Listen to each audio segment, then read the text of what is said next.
Everyone, কি খবর সবার? সবাই কেমন আছো? আশা করছি সবাই অনেক বেশি ভালো আছো। তো আমিও কিন্তু বেশ ভালো আছি। প্রতিবারের মতোই তোমাদের নাফিসা আপু চলে আসলো আরো একটি নিউ শর্টস ব্লগ ভিডিও নিয়ে। আশা করছি আজকের এই শর্টস ব্লগটি তোমাদের সবার কাছে অনেক বেশি ভালো লাগবে।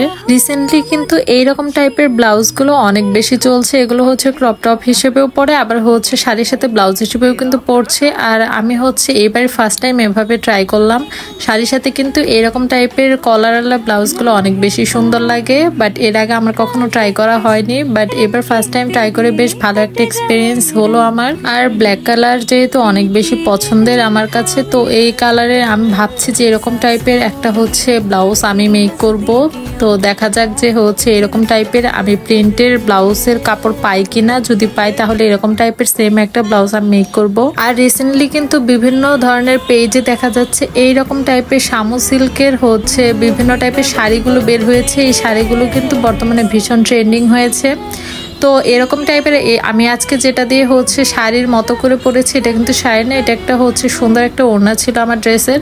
তো সেটা দিয়ে আমি হচ্ছে পরে নিয়েছি। আমি আসলে দেখছিলাম যে এইরকম টাইপের শাড়িগুলো পরলে কীরকম লাগবে। তো এরকম ব্লাউজ যদি মেক করে এরকম একটা শাড়ি পরা হয় তাহলে কিন্তু বেশ ভালোই লাগবে।